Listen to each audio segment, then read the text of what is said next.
नमस्कार। आज हम हड़प्पा सभ्यता के सामाजिक जीवन के बारे में जानकारी प्राप्त करेंगे। हड़प्पा के समय में जो समाज था उसका क्या स्वरूप था, समाज में परिवार, नारी का स्थान, लोगों का रहन सहन, शिक्षा प्रणाली क्या थी, कला और संस्कृति, इन सब के बारे में जानकारी प्राप्त करेंगे। खुदाई से जो विभिन्न प्रकार के मनुष्यों के अस्थि पंजर मिले हैं, उनसे ये पता लगता है कि हड़प्पा सभ्यता में प्रोटो ऑस्ट्रेलाइड, भूमध्य सागरीय, मंगोलाइड और अल्पिनाइड, इन 4 जातियों के लोग निवास करते थे। अर्थात इस सभ्यता के नगर विभिन्न संस्कृतियों के मिलन केंद्र बने हुए थे। समाज साधारणतः 4 वर्गों में बटा हुआ था। पहला वर्ग विद्वानों का था, जिसमें पुजारी, ज्योतिषी, चिकित्सक आदि थे। दूसरा वर्ग योद्धाओं का था। यद्यपि खुदाई में इस वर्ग के अवशेष नहीं मिलते हैं, परंतु खुदाई में अन्य इस्पात के बहुत से प्रमाण, जैसे कि अस्त्र शस्त्र, दुर्ग की दीवारें, प्रहरियों के लिए उन पर बने गुंबज आदि इस बात के पुख्ता प्रमाण देते हैं कि नगर एवं जनपद में शांति एवं सुरक्षा की व्यवस्था योद्धा वर्ग करता रहा होगा। तीसरा वर्ग व्यापारियों, दुकानदारों, शिल्पियों एवं कारीगरों का था। चौथे वर्ग में गृह सेवक, किसान, श्रमिक आदि थे। इस बात की संभावना व्यक्त की जाती है। खुदाई में मिली वस्तुओं से उस समय के लोगों के विभिन्न प्रकार के कामों, व्यवसायों आदि की जानकारी हमें मिलती है। इसी जानकारी के आधार पर यह कह सकते हैं कि तत्कालीन समाज में सभी लोगों का जो सामाजिक स्तर है वो एक समान नहीं था।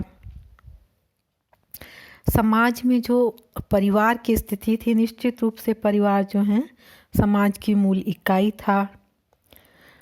विद्वान यह अनुमान लगाते हैं कि संयुक्त परिवार प्रणाली प्रचलित रही होगी और प्रत्येक परिवार में माता पिता, भाई बहन, पुत्र पुत्री, पोता नाती आदि एक साथ रहते थे। परंतु परिवार पितृसत्तात्मक थे अथवा मातृसत्तात्मक, इस बात का उत्तर नहीं दिया जा सकता। खुदाई में बहुत सारी नारी मूर्तियों के मिलने के आधार पर कुछ विद्वान यह अनुमान लगाते हैं कि हड़प्पा सभ्यता मातृसत्तात्मक रही होगी, लेकिन यह केवल अनुमान है। बहुत सारी नारी मूर्तियां मिलने के कारण विद्वान ये अनुमान लगाते हैं कि स्त्री का स्थान आदरपूर्ण रहा होगा, परिवार की मुखिया, पोषिका समझी जाती होगी। उसका मुख्य कार्य बच्चों का पालन पोषण, अवकाश के समय घर में सूत काटना रहा होगा। मुद्राओं पर अंकित विभिन्न नारी चित्रों के आधार पर कहा जा सकता है कि उस समय स्त्रियों में पर्दा प्रथा का प्रचलन नहीं था। वे धार्मिक तथा सामाजिक उत्सवों में पुरुषों के साथ समान रूप से सम्मिलित होती थी। वह रहन सहन। खुदाई में प्राप्त वस्तुओं में अस्त्र शस्त्रों की अल्पता इस बात का सूचक थी कि लोग शांति प्रिय थे और समृद्ध जीवन बिताने की इच्छा रखते थे। खुदाई में बहुत सारे घरेलू उपयोग के बर्तन, कटोरे, थालियाँ, कढ़ाई, तश्तरी, घड़े, चम्मच, पलंग आदि उनकी संपन्नता को प्रकट करते हैं।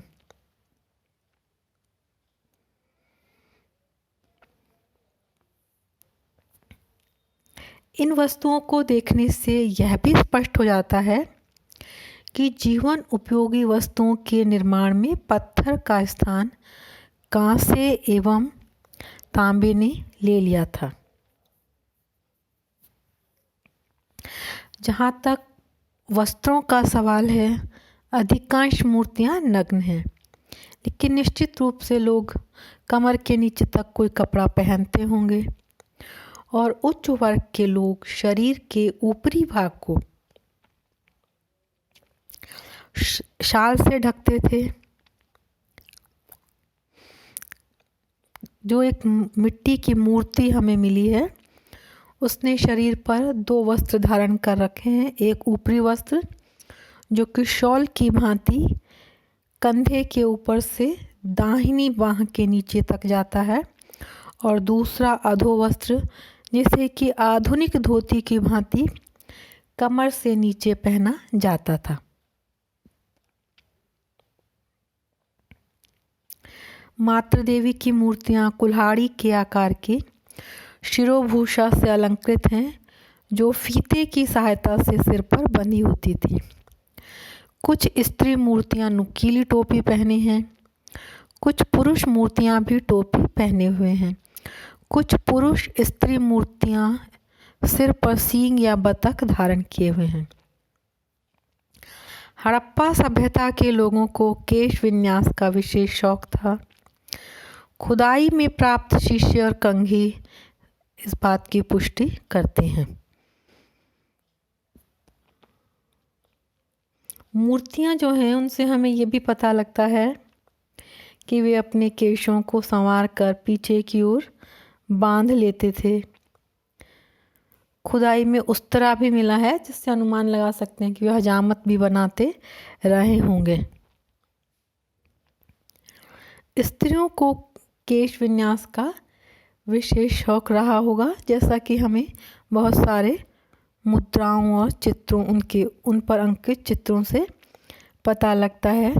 स्त्रियों के अलंकार में प्रयोग होने वाले काजल, सुरमा, सिंदूर इत्यादि की वस्तुएं भी प्राप्त हुई हैं। हड़प्पा सभ्यता के लोग आभूषण प्रेमी भी थे।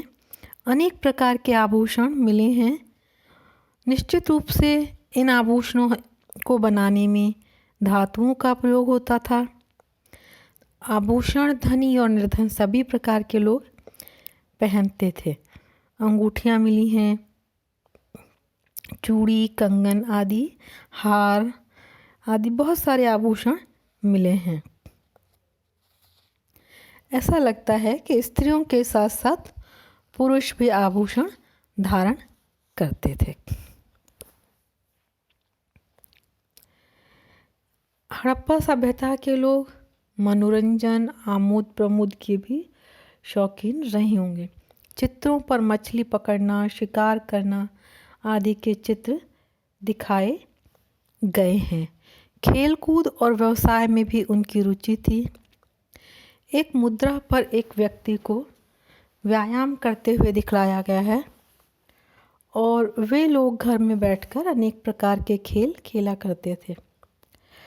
पत्थर, मिट्टी और हाथी दांत के बने हुए अति सुंदर पासे और गोटियां मिली हैं। चिपटे पासे साधारण और हाथी दांत के होते थे। पासे के खेल कई प्रकार से खेले जाते थे। जुआ खेलना भी मनोरंजन का एक साधन था। वे लोग शतरंज अथवा चौपड़ से मिलते जुलते खेल खेला करते थे। नृत्य और संगीत भी उस युग के लोगों के आमोद प्रमोद का एक प्रमुख साधन था। धातु की बनी हुई नर्तकी की एक सुंदर मूर्ति मिली है। मूर्ति बिल्कुल सजीव है और त्रिभंगी मुद्रा में नृत्य करने के लिए तैयार दिखाई पड़ती है। कुछ वाद्य यंत्रों की भी हमें आकृतियाँ मुद्राओं पर उत्कीर्ण हैं, तो इससे यह भी पता लगता है कि नृत्य के समय इन वाद्यों का प्रयोग किया जाता था। कुछ मुद्राओं पर तुरही, वीणा आदि वाद्यों के चित्र भी उत्कीर्ण हैं। इस सभी से उन लोगों की संगीत प्रियता का पता चलता है। हड़प्पा सभ्यता के निवासियों ने अपने बच्चों के मनोरंजन का भी समुचित प्रबंध कर रखा था।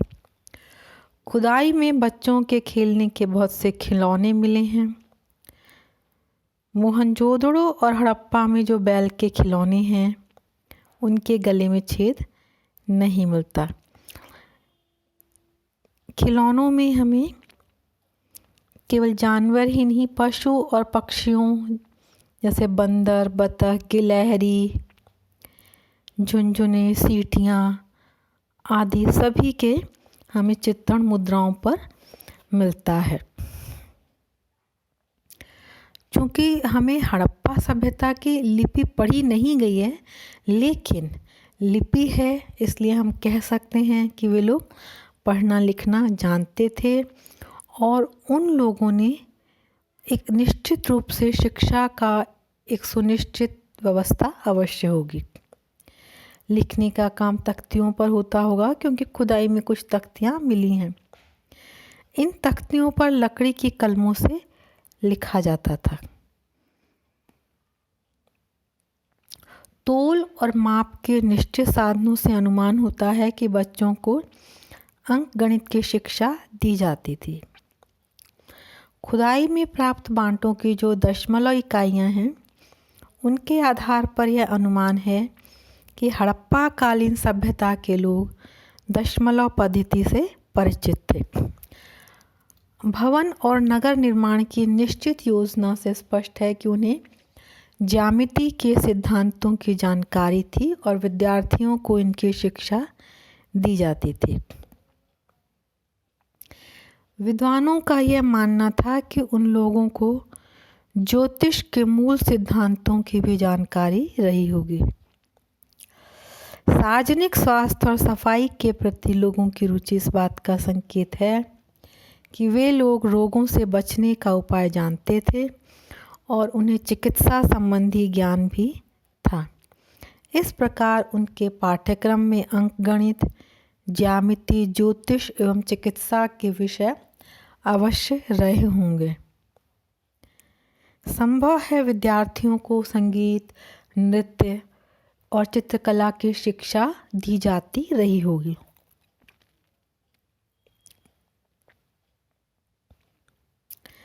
हड़प्पा सभ्यता के जो लेख हैं वो केवल एक या दो पंक्तियों वाले हैं, इसलिए विद्वान लोग इन लेखों को पढ़ने अथवा लिपि की सही जानकारी प्राप्त करने में सफल नहीं हो पाए।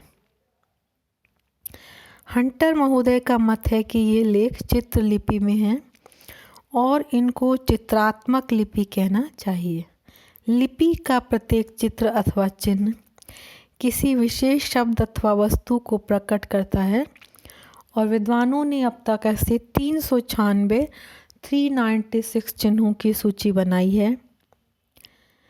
विद्वानों का मानना है कि यह लिपि पहली पंक्ति में दाहिनी ओर से बाईं ओर और दूसरी पंक्ति में बाईं ओर से दाहिनी ओर लिखी जाती थी। इस प्रकार की लिखावट को वस्त्रोफेदन कहा जाता है।